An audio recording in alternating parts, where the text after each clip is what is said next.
For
a series that encourages club racers to take the experience onto the virtual track, today's venue will fit perfectly. More well known for its brief spell in the F1 calendar, Okayama has a much longer history providing track days to the weekend hobbyist. But this won't be a mere Sunday cruise for our competitors. Let's see who can come away the winner as we get ready to watch round 6 of the FlyingHusky Racing League, and you'll see it all live here on the Global SimRacing channel. Hi, I'm Joe Peak, and with me in the booth is DJ Clark. Behind the scenes is our director, Sean Ambrose, and he's using cameras provided by Dougie Beer. Okayama sees plenty of use here in the sim thanks to it being part of the base content. Let's head to our track guide to learn more about it. Welcome to Okayama International Circuit. Located an hour's drive northeast of its titular city, it sits nestled among the green, lush hills in southern Japan. Built in 1990, it's most well known for the 2 visits Formula One made in 94 and 95. But since then, national and international touring car series have come to race here as well. Otherwise, the 2 available layouts are mostly used for club racing and amateur track days. The full course is just under 4 kilometers with 11 turns, and the short version is a measly 2 kilometers with 7 turns. It does this by cutting out the portion between Williams and Revolver. While hairpins abound throughout the lap, overtakes tend to be surprisingly hard. The first corner, Atwood Curve, and Hairpin are the main spots where drivers can attempt a traditional pass. Hairpin makes for unique battles though. The unusually steep banking for a road course, plus the switchback into Revolver, means that holding it around the outside can reward a brave driver. However, while it is a more modern facility, runoff in some places is shockingly small, and it can be easy to damage your car. This section in particular around Revolver, Piper, and Redmond gets slightly claustrophobic. The pit entry requires some practice since you must use the inside lane of Mike Knight, otherwise you'll get a penalty. While it might not see as much use in the real world, here on iRacing, this track is part of the base content, and so new road racers will find themselves here frequently. With it being suitable for a wide range of styles of cars, it's sure to excite many of the competitors who tackle it.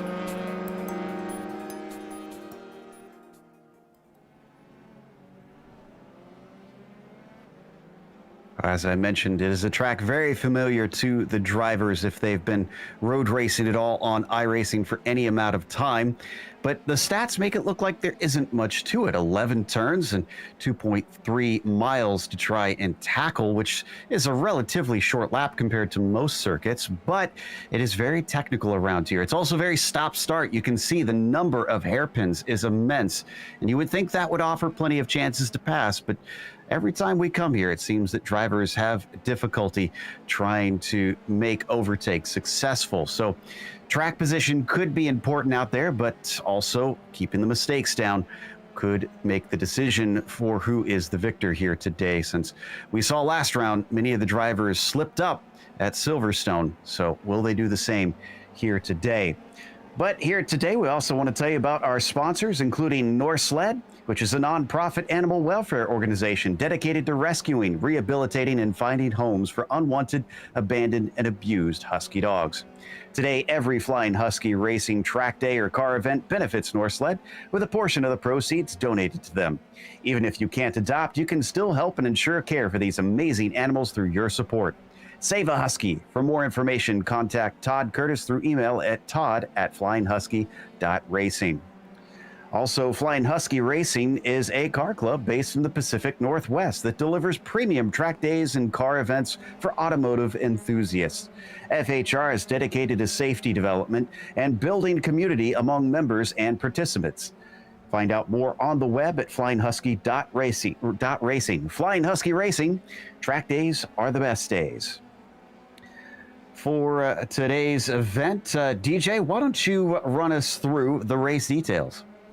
Well, Joe, we are here at the Okayama Prefecture Fishworks and Motorsports Central concerning race. We are, of course, driving those Dallara F3s that we drive time in and time out. It is a 15-minute qualifying session that drivers are currently out on track for right now.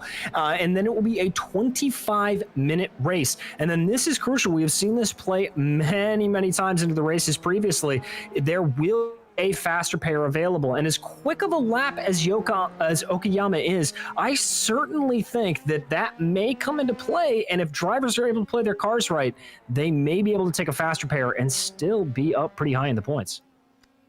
Up high on the timing sheets is the number 1 car appropriately. Exton holds the provisional pole this latest lap. Looks like it didn't count, so his last one at a 1:22.7 will stay put. He's being chased by Showerman, who's second on the timing sheets. He just came across and also seems to have failed to get a clean one down. Canadian certainly looking like he's hustling. We're now on board with Horvath, who sits in 4th, certainly taking up every inch of the track he can coming off the final corner.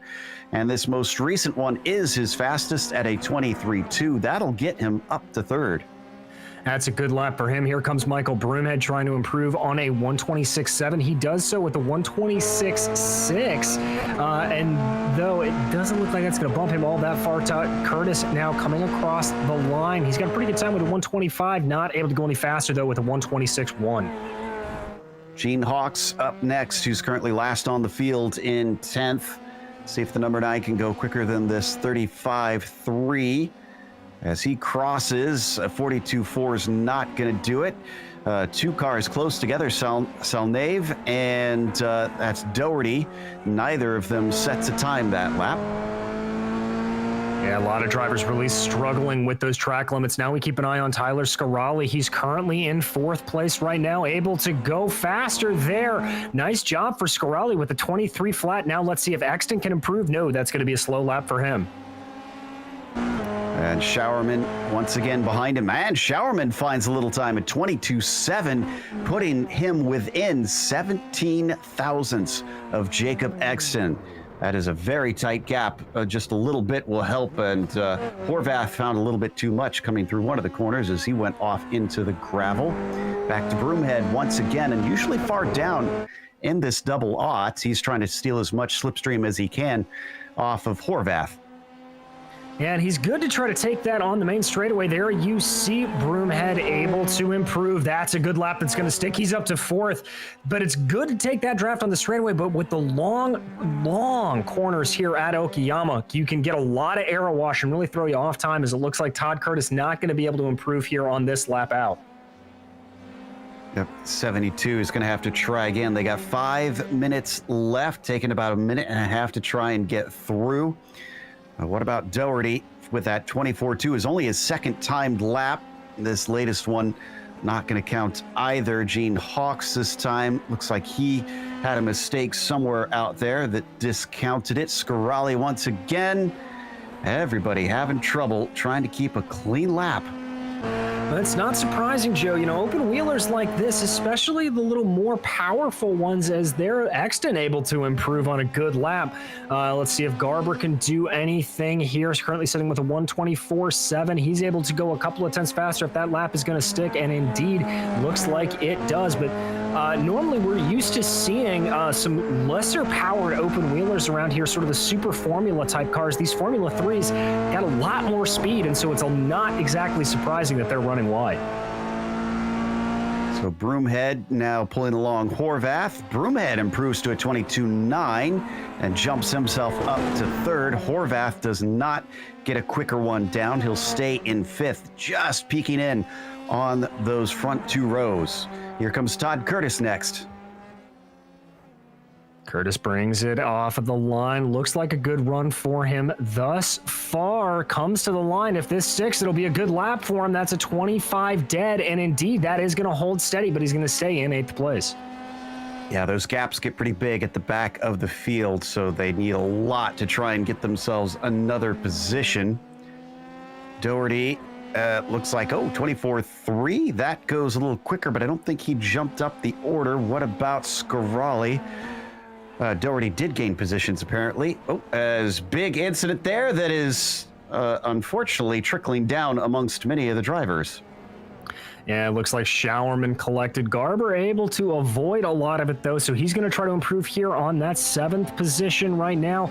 Able to go about 0.3 faster there, so good lap for Doherty. Not able to move himself up the order, but he is getting better. Now let's keep an eye on Broomhead. He has been consistently faster lap after lap. Yeah, Garber up to 6 with that improvement, so as we once again check on Broomhead. Boy, they do circulate around here quite quick. Every time I turn around, we get back to the cars we were just talking about. Broomhead not faster. Horvath is this time. He does get onto the 2nd row, towed behind his teammate. And Todd Curtis, who went quickest and his personal best last time, has got to make up 2.3 seconds to catch the pole sitter, but 0.6 to catch Doherty in 7th. As he crosses, it's a 24.8. That's only 0.2 faster. That's not going to do it. No, he's still got a long way to go, about 0.5 of a second to get up. Here comes Doherty, the guy that Curtis is chasing, and Doherty not able to improve there, so that marker is going to stay solid for Curtis. But let's see what Scarali can do. The 999 crosses, and it is his fastest yet, so he's going to take that right back from Horvath and put himself into 4th. It's a good little back and forth duel between them. Here comes Dan Garber coming out of that final corner. Looks like he took a little bit too much speed out of there. Is that going to cost him as he crosses over the line? Yes, it is. 0.2 off for the number 6. And it's Exton once again. And looks like that was an outlap, as that one was a little slow. And we've got Broomhead. And this time he is not towing along Horvath, who must have parked it. And I don't think he's going to have time to get back out and put a fast one in. Broomhead can't get under that 22.9 that time by. So we go to Salnave. Actually, we're going to check in on Todd Curtis again. Here he comes. Looks like he could have carried a little bit more speed there coming out of Mike Knight, but he makes the way around that last corner. Now on to the main straightaway. Can Todd move himself up the order? It all crosses over the line with a 24.1, a 0.7 improvement. Oh, but he was still shy of Garber by less than 1/10 of a second. Scarali's going to be coming up next. 23.0 last time, got him ahead of Horvath. Can he go one better and improve over Broomhead? No, not that time. He's still got another lap to go, though, if he wants to take this flyer. Dan Garber, having been shuffled down by Doherty into 7th, looking to improve by about 0.5 second. He's trying to do what he can here. Let's see as he crosses over the line with a 23.7. Oh, he's able to improve, but not enough to bump himself back above Doherty. Exton also not going to be able to go any quicker, but he still holds the pole position. Broomhead abandons his most recent lap. I think the last one to start a new one's going to be Gene Hawks here. He's going to be close to the line, but he should get across. Yes, he does. But that one didn't count for him, so looks like another off track somewhere that we missed from him. Salnave up next, first to take the checkers. And here comes the number 8 out of the corner, a little bit wide there, but still carries some good momentum, cuts across the track, trying to minimize as much time as he spends on the tarmac. Able to cross the line. Is this going to count for Salnave? It does. He gets himself into 9th. Beautifully done late in the race. Scarali, who still has 0.5 to try and take the inside of that 2nd row. The 999 flies down to the line. This is looking actually unusually good. That timing can't be correct, but it is good on my screen, a 22.8. He does take 3rd. That's a good run for him. Now we check in on 7th place, Dan Garber, seeing, oh no, Dan deciding to pull off to the side. Jacob Exton around and onto the front stretch. He's already claimed the pole. I don't think anybody is able to beat him to this. So at this point, this is just trying to improve, which he does not. He's about 3/10 off that best lap. I think Gene Hawks was the only one that we saw that is able to complete a lap here. So let's see if the 9 can go quicker than that 33 flat. He's off the final corner.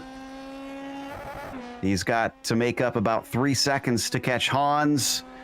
And he does improve to a 32.6, but this is not faster than 9th place. Still personal best for Gene. Well, he'll be happy at least to take that away going into the race. We've seen what can happen with some of these leaders early on, Joe, as there can be a little bit of attrition. So Gene may be looking to pick up some places after the first lap kerfluffles. Always a possibility in this series. You got to keep it pointed forward and rolling, and you could net yourself a few positions. Clock ticks down to 0, and that means officially our qualifying session is over here for round number 6 in Flying Husky Racing. So let's go through that starting order. It is Jacob Exton who will start it on the pole. John Showerman will be next to him in P2. Tyler Scarali will start in the 3rd, and to the outside of row 2, it is Michael Broomhead. First half of the field is finished off by Nick Horvath in 5th. In 6th is going to be James Doherty, followed by Dan Garber and Todd Curtis to make out row 5, or row 4 rather, and in row 5, it'll be Hans Selnave and Gene Hawks.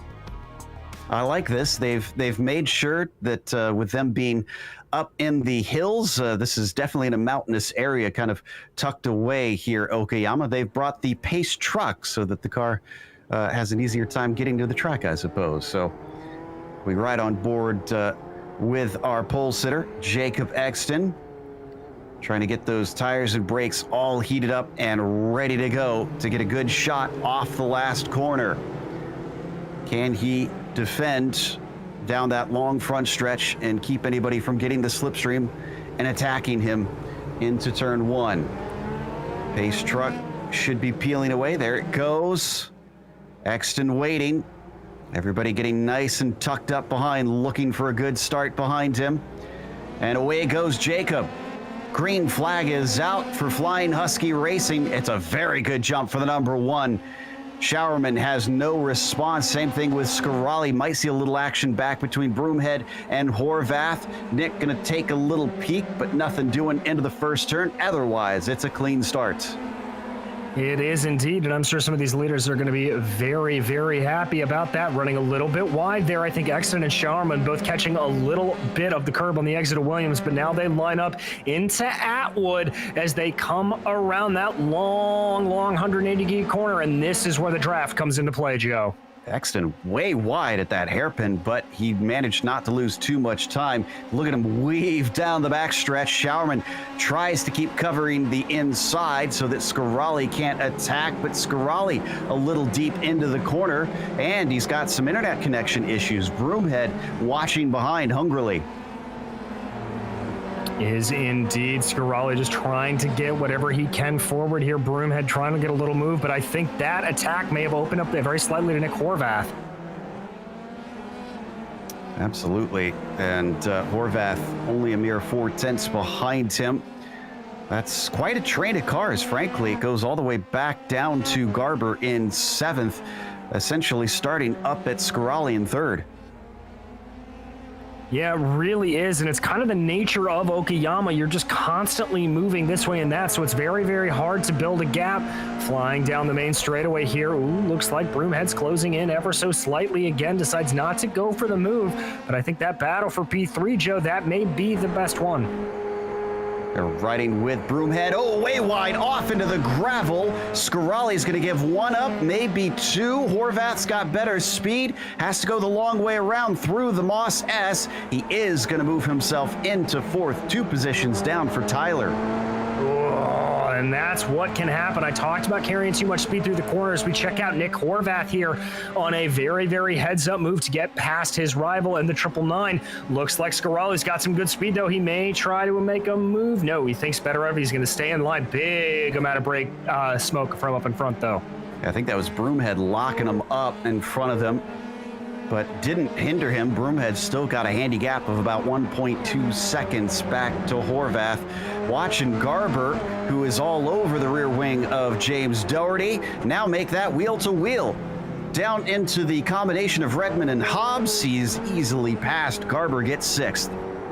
He's been setting that move up for a couple of laps. Good job for Dan, just waiting for the opportunity to present itself. But we're going to jump back up to Horvath here, as you can see him starting to build a little bit of a gap ahead or in front of Tyler Scaralli.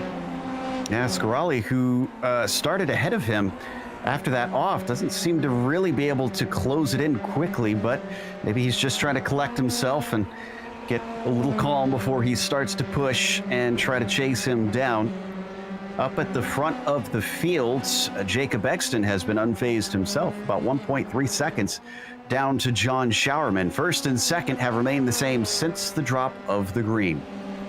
Yeah, which is something that we haven't been able to say the last couple of weeks in this series. So a good job from these leaders to just be able to get out in front. I get the sense that Exton knew of all of the problems that we have seen at the start and just wanted to get away as fast as humanly possible.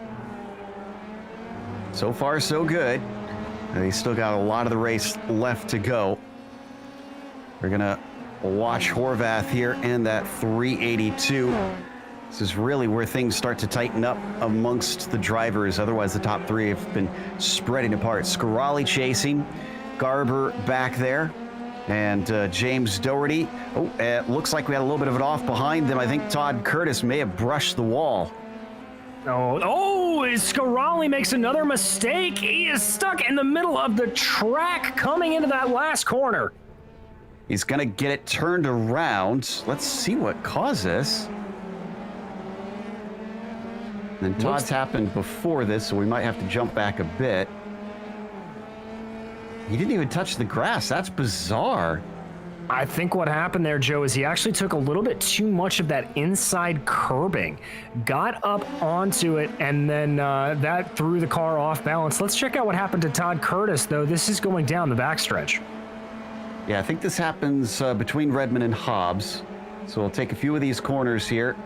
And then the car looks like it maybe got out from underneath him. I'm hoping he didn't have too much damage from it. I don't see him in the pit, so seems he got away well enough that he isn't too unhappy with how the car handles. Here it is coming up soon out of this corner. Brings it down, takes a bit of curb there. That can unbalance the car. Ooh. He looks like he stayed away from the barrier. Maybe he just goosed it? Yeah, maybe, and that really and truly was just an unfortunate. Who is the two guys we just saw almost getting together there? That's Scaralli going by Todd Curtis to reclaim 7th position. Yeah, Todd had an off coming out of Revolver, and so Scaralli said, thank you very much. I'm just going to grab that 7th place and try and catch those that I was chasing before. Once again, taking a look at Jacob Exton. Good laps here, 22.8 last time by.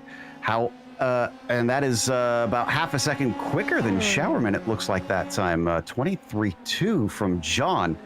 So very good running from the number 1. We're going to be watching from 3rd place, Michael Broomhead. His lap was a 22.8. So actually the same pace as our leader, almost down to the 100th. Yeah, and that was the fastest lap of the race, Joe. So Broomhead on a little bit of a charge here. He's been able to bring that gap down to Showerman in front, who locks up the right front ever so slightly. That'll slow him down a little bit as they dive into Hairpin and down into Revolver and Piper here. But Broomhead certainly has his eyes set on trying to get to that 2nd place on the podium. 9/10 to make up to catch up to Showerman. Let's see what the differences are in lap time when they come around to the line this next time. Boy, something that's not talked about a lot is there is quite a bit of elevation change around the circuit. You can definitely tell it from these onboards. Yeah, you really can, Joe, and it's a bit unique in the way that the elevation change comes at you. It's pretty gradual. It's not a lot of very heavy ups and downs all of a sudden that you really have to almost, concentrate on where you're putting the throttle on. It just sort of gradually comes up at you and brings away and then falls back down. It makes for, frankly, a very lovely drive if you weren't coming around here at 135 miles an hour. And I also thought it was interesting how it's tiered. You can see them now coming up through Atwood onto the backstretch. It's higher than the next one down, which is higher than the next one down. So they almost kind of have levels to this track. By the way, Broomhead's last lap at 22.8, Showerman a 22.9, but that's Showerman's personal best. He's still a tenth slower than Michael, but he has certainly slowed that as Broomhead is definitely pushing. He locked him up down into the hairpin. Yeah, that's 2 laps in a row there from Broomhead, and I have to say, it looks like it's really hurting his overall times. He's able to catch up on Showerman in front and bring that gap down under a second, and then comes into hairpin, locks up that right front, and then he loses a little bit of time. Continuing to try and chip away. We'll see if he gains much more than that single tenth from last time. He certainly looks closer to me. Jacob Exton, in the meantime, doesn't seem too phased by any of this. He's up to 1.7 ahead. Showerman with a 22.2, 7 tenths quicker than his fastest, and it was a 22.3 from Broomhead. He lost a tenth instead as we now ride on board with John. That's really pretty impressive. This is Jacob that we're looking at the back of. Really very impressive just how much these guys are trading fastest laps here. They are so evenly matched across the field. This is Showerman, the current holder of that fastest lap. Can we get an onboard replay with Broomhead? He had a very close moment with Gene Hawks trying to lap him into the Moss S, and he narrowly picked the right side to go through. Yeah, you can see Hawks here, there, right ahead of your screen. And you're right, Joe, this was a very, very hair-raising moment. So he comes through here, looking at him up the road. There you can see him. Now, this is that first passing opportunity that we always talk about, and then this is where it gets real dicey, Joe. This is through Williams. There's Gene. Gene's going to hold the left. Woohoo! And just kind of picks the right space to sneak by into that back and forth. Broomhead still back by about 1.1 seconds, so I think he lost ground this lap once again. In fact, Exton lost ground to Showerman. 23.2 for Jacob. Wonder if that was the traffic. John with a 22.6. Yeah, big gain for the 10. Yeah, Showerman looks to be a little bit of the class of the field here. You can see that gap visibly come down between your leader and second place. Showerman on a real charge. Now, the question is going to be is if Exton is able to respond or if that was a traffic problem. But just looking in the back, I think Dan Garber has gone off, looks like through Williams. Oh, and he's got some damage with it. This sent him spinning into the tire barrier, unfortunately, and wrecked the rear wing. Yeah, there you can see, and might have hit the suspension too, the way that car is struggling to move. Here's the incident.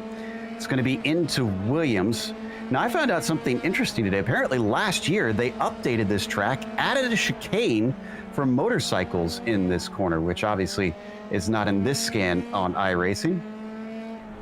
Interesting. Oh, looks like he just takes way too much of that outside coming in, backs the car into the wall, and yeah, Joe, the way it is handling. Yes, I know he's on loose gravel, but cars are not supposed to handle like that.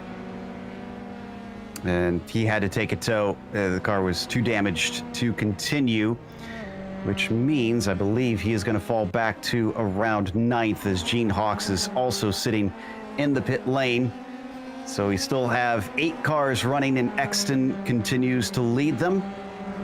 Showerman back up to 1.1 seconds, 22.8 for John. Exton with a 22.6. That looks a little bit more representative, but Broomhead down to half a second with a 22.4. Michael has got the fire lit underneath him, and this is a great exit. Does he try and make a move down into hairpin?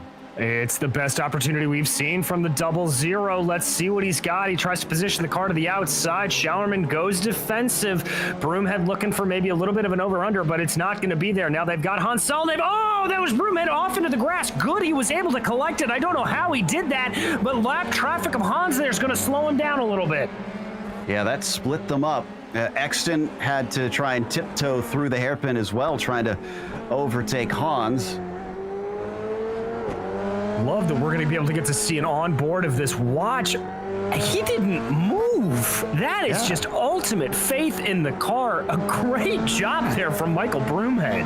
I mean, I would have been counter steering immediately thinking the thing was going to snap. So yeah, very cool head from Michael Broomhead as he takes that double aught down the front stretch, still in third. He's up one spot from where he started this race, but struggling to get within attacking range on Showerman.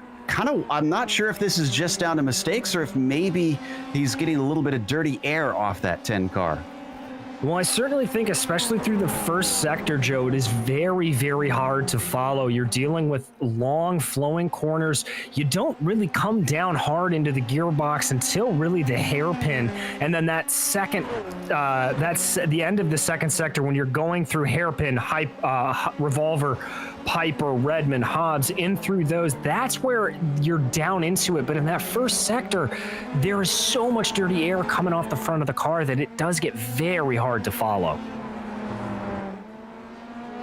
So it remains at about 8/10 between Exton and Showerman, but 1 second from John to Michael. So now Showerman's actually closer to the leader than he is to third place.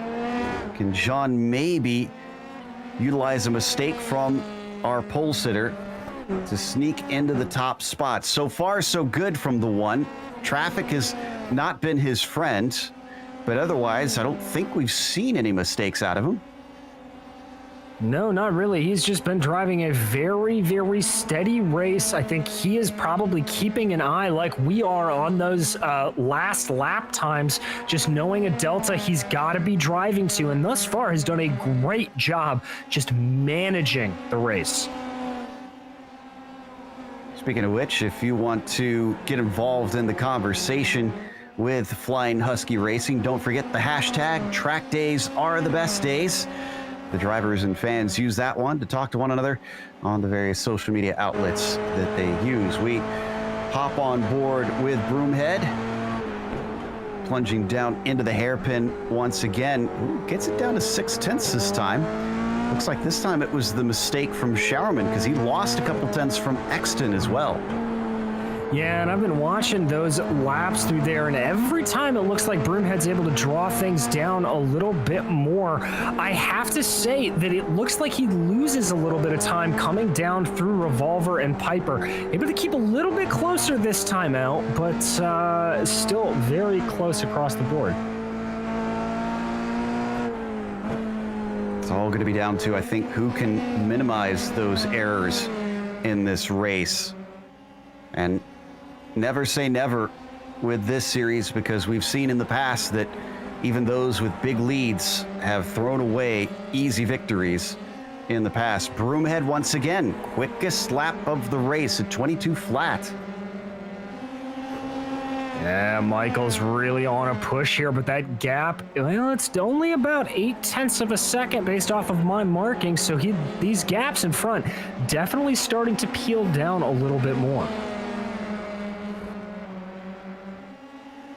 So, once again, along the longest straight of the track, down the backstretch, and into the hairpin.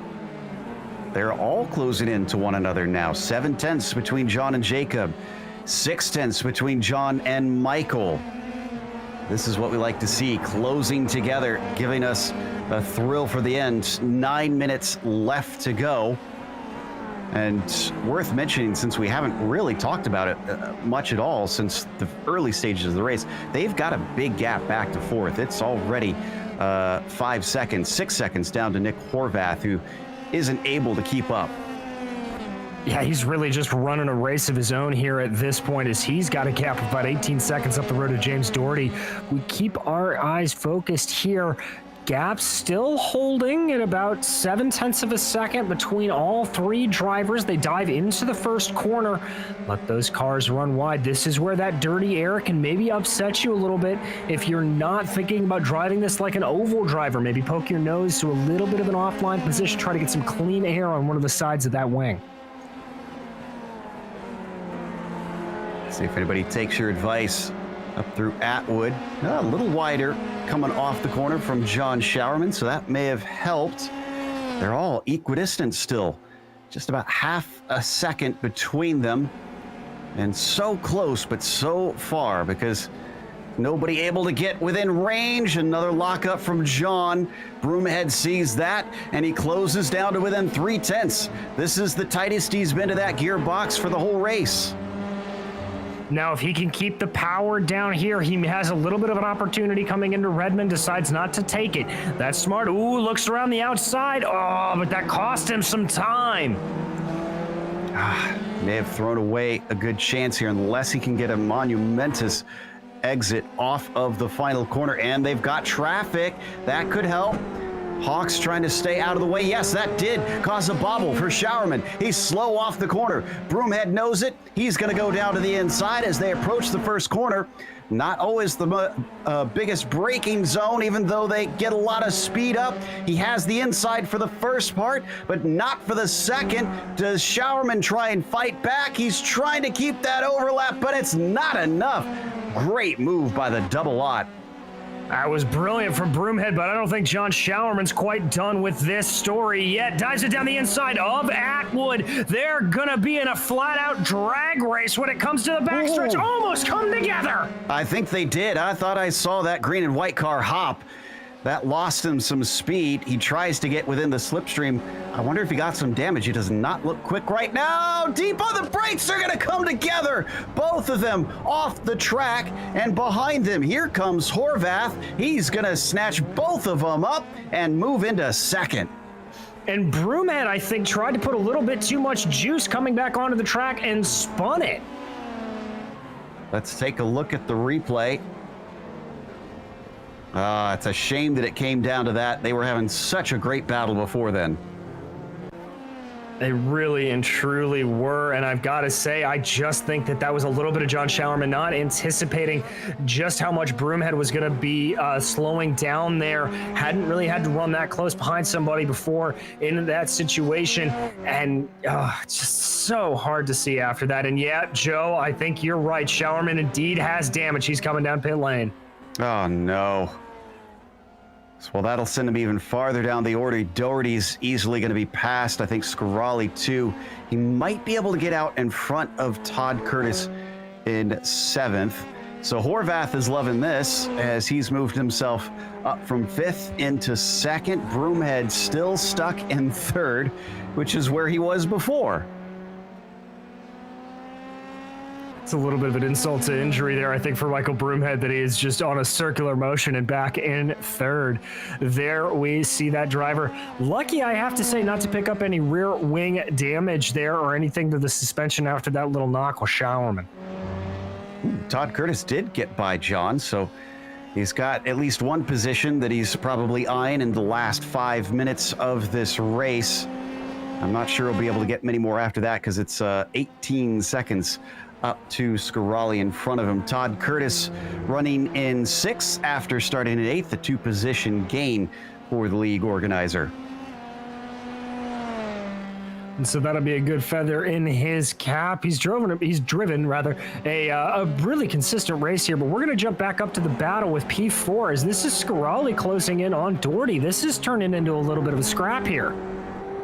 I'm still a bit surprised that Tyler has not been able to make better progress back up the field. Remember, he qualified 3rd, and I would have thought that Doherty would not be too terribly hard to pass. He'd have, I'm sure, at least some challenge to it, but James feels enough under threat that he's trying to weave to break the slipstream. I think that was maybe a little bit too premeditated because Scarali was a full 0.6 of a second behind. I don't think he was pulling the draft from that far back. Yeah, and the draft effectiveness on that front straightaway, not nearly as mega as it is down the backstretch. So let's see what happens there. Scarali really closing in. They get into Atwood. Scarali much better on the brakes. He's able to carry a little bit more speed through the corner, but has to go the long way around. There you see Doherty down to the inside. I don't know if Scarali's going to be close enough to close. He is 0.3 of a second back, so he's definitely closer than he was before. Doherty kept the defensive line until way late down that stretch. Showerman in again. Did he have another incident? It looks like it. Yeah, oh, unfortunately in his charge back through, Showerman spun into Piper, out of Piper really, and hit the wall and down to the inside. Scarali finally claims fourth back. It was a very aggressive move there from Scarali, getting his elbows out a little bit, but all is fair in racing, and Scarali can move himself up into that fourth position. Really, really good job, but there's a little bit of a toe, I thought, for a second. Scarali giving Doherty a little bit of his own medicine and weaving back and forth down the front stretch. Just not enough to reel in James, but maybe he can do the same back down into that corner at the end of the lap into Redmond.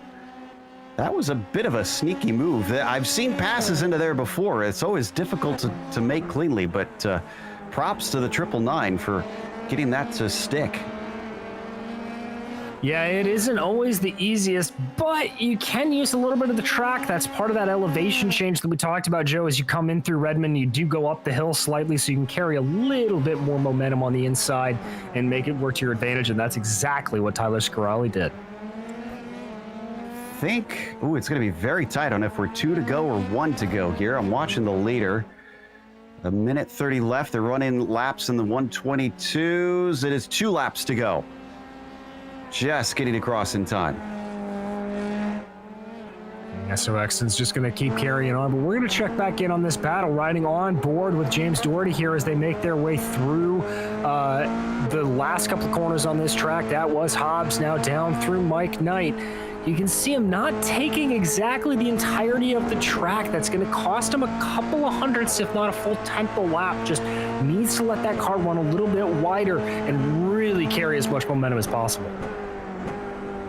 Breaking into the first corner.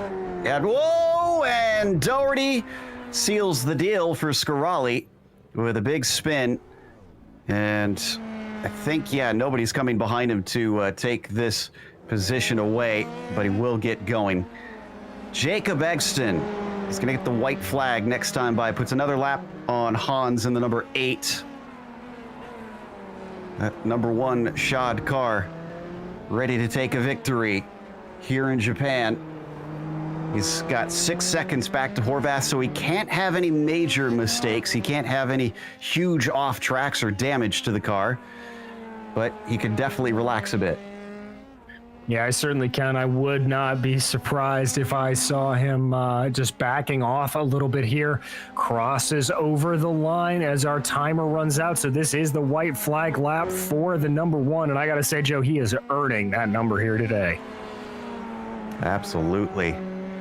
One thing that unfortunately is not going to grab unless he has a really quick last lap is the fastest lap. That looks like it's going to go to Broomhead. Has it about 0.4 quicker than Jacob Exton. Pilots his way onto that backstretch one last time.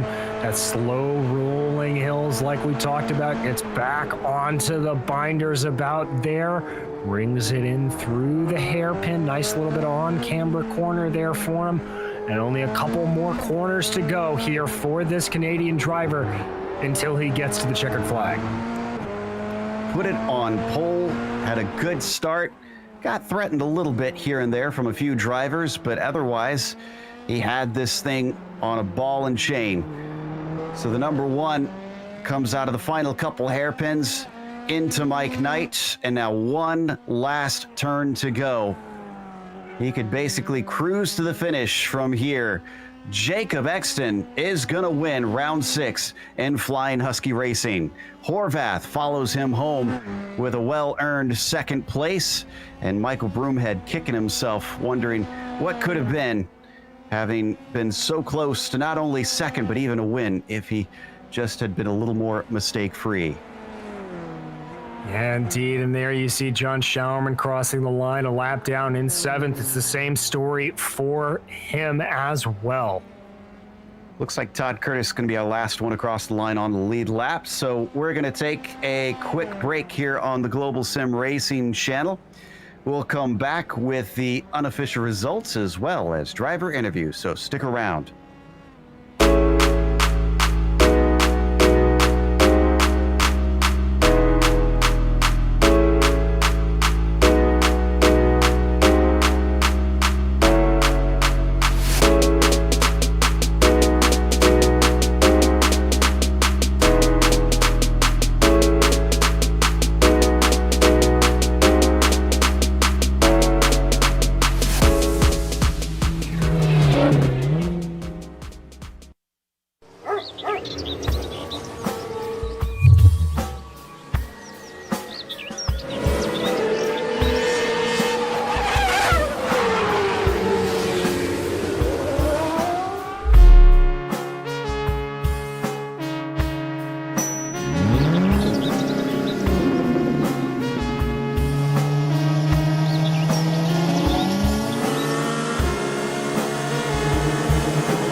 Welcome back to Okayama, round 6 for Flying Husky Racing.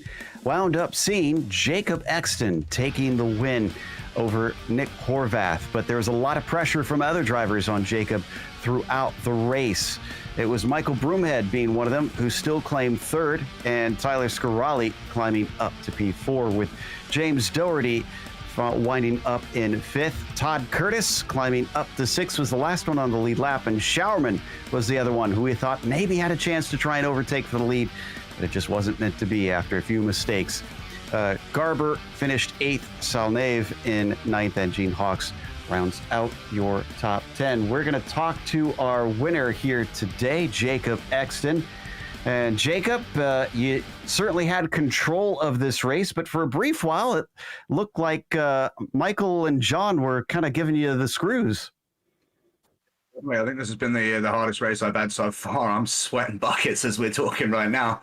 And all credit to John. Put in a fantastic qualifying lap and pushed me really hard right until 5 minutes to go. Same to go with Michael. So But with this track, I knew it was one that it's quite hard to follow with the aero wash on these cars. So if I could, place one qualifying and then, keep it clean for the first couple of laps and stay out front, I knew I was in with a pretty good shout. So yeah, I'm pretty happy to pull that one off. And we kind of noticed that it seemed like a lot of drivers had difficulty getting close to one another. You said you were nervous, though. I mean, how confident did you feel that you could retain that top spot? Once I get through the first few corners, I'm always fairly aggressive on cold tires, just to try and make the most of that opportunity. But the real telling point on that first lap is when you get into that middle long straight. And I pulled it out to close to a second by then, so that gave me enough of a gap and some confidence there going into that big braking zone there, which is pretty difficult on those cold tires. It certainly didn't look like a picnic, that's for sure. After this one, we're heading to another track that may not be well loved by F1 fans, the Indy's road course. Do you feel good about heading there? A little bit more slipstream battles, I imagine. Yeah, I think so. That'll definitely be the case. I'm not sure. Is it the road course or the oval? I was told the road course. I believe that's what we've got. Yep, nice. Well, yeah, I'll give it the best I got. I can't really say I know it too well, but last time that happened at Phil Island, it worked out pretty well for me. So, I'll take my job as the sheriff of this league pretty seriously. So, now that I've got the keys, I'm going to lock this one up. All right, I like it. Let's see if Jacob can do that next week. Our winner here at Okayama. And then up next, DJ is caught up with Nick Horvath. Well, Nick, you qualified on fourth and looked like things were going to get racy. Then everybody slipped away from you, but it was just calm and cool heads that prevailed, and you got yourself a second place. It's got to feel pretty good. Oh my God, especially after last week, it feels fantastic. The car felt good. It's nice to have the backing from Vitiated. I couldn't have asked for a better race. Well, that is always good to hear. How do you like this track? I mean, this is one that I feel like we've talked about this a couple of times. It's free content for iRacing, but it's definitely one that we don't see a whole lot. It's a nice little track. I enjoy it. I have a lot of luck here in the other series that I compete in. I'd like to see it a little bit more. It's pretty tight and pretty small, but especially those the second and third sector, there's a lot of time to make or lose. It really makes it interesting. Well, all right. Speaking of little tight, twisty sectors, we are headed to Indianapolis last week with the infamous Mickey Mouse Sector 2. How do you think that's going to go running around the old school Indy road course? I'm looking forward to it. It's going to be a good time. I think it's going to be more of the same right now, is just stay calm, cool, collected, just stay back, let everyone else fight, and I'm going to try and go for another podium. Well, we will be watching for you for sure, Nick, and congratulations again on this second place here tonight. Thank you. Well, that was Nick Horvath, your second place finisher, and now Joe Peak has caught up with Michael Broomhead, your third place finisher. Absolutely, and Michael certainly saw plenty of action out there. Mike, if it weren't for things kind of falling apart at the very end, do you think you maybe could have gotten past John and up to Exton to challenge for the lead? Michael, do you have a copy? Hey, Joe. Sorry about that. I forgot I had to press the button.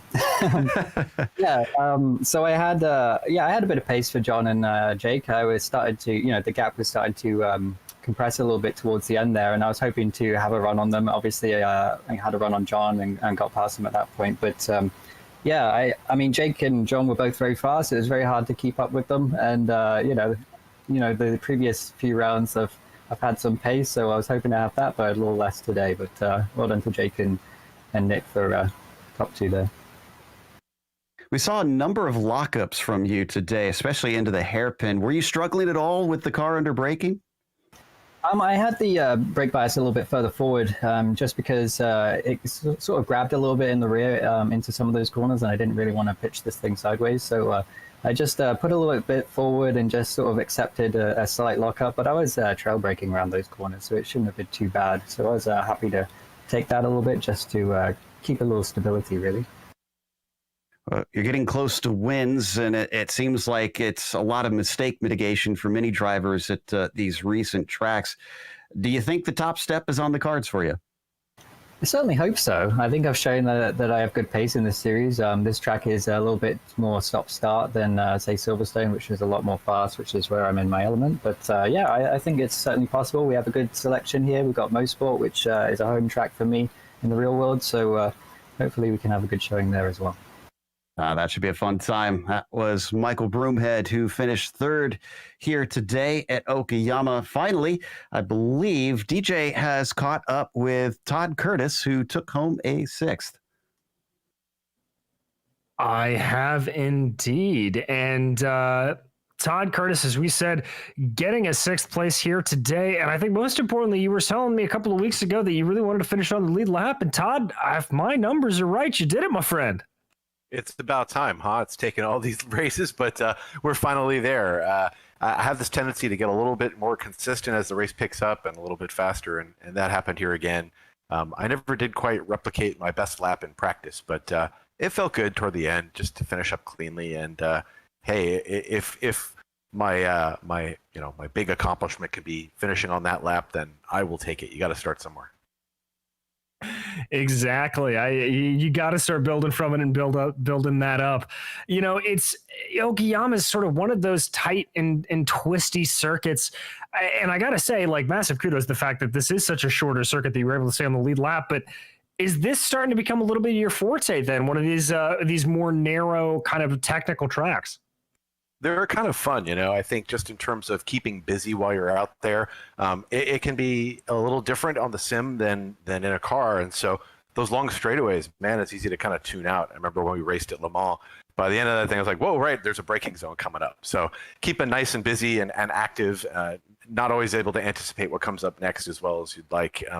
That keeps it interesting. And I think having driven a lot at Sonoma, which is a super technical track, I just really appreciate that. And so have a lot of fun here. Well, then that perfectly segues me into saying, is next week not going to be as great? Because that's a pretty long straight at Indianapolis. Well, we'll hang in there the best we can. I'll try to do my best to focus, or I'll drink a bunch of coffee beforehand or something. But yeah, it's a little weird, the road course there. It's different. We'll all be a little bit off balance, but I think it's going to be fun. And it's the lead up to the Indy 500, so it seemed appropriate. We'll be celebrating out on track and rooting for some of our friends who are racing, and it's going to be a good time. So yeah, we'll race and put ourselves in the vicarious spirit of being at Indy. Well, fantastic, Todd. I will actually be at Indy, so I will carry on some of that vicarious if you'd like me to. But anybody you'd like to thank here tonight? Yeah, just everybody for coming out, participating, everybody who looks forward to this every week to watch it. You guys put on a great show. We do our best to make the racing good. We had another Jacobian clinic here tonight. Thank you, Jacob, for putting on a great one. And hey, if you're going to be out at Indy, look in the pavilion courtyard for our brick. Flying Husky Racing has a brick at Indy that says "Track days are the best days" on it. So if you see it there, take a picture for me. I haven't been there to see it yet. Well, I might just have to do that for you, Todd. That was Todd Curtis, your sixth place finisher here tonight. Joe? And that will wrap us up with some big thank yous to our sponsors, of course. Norsled, Save a Husky. For more information, contact Todd Curtis through email at todd@flyinghusky.racing. And, of course, to the Flying Husky Racing group. Find out more on the web at flyinghusky.racing. Remember, #track days are the best days. Thanks to the companies that provide the software and the hardware for our broadcast listed here on your screen.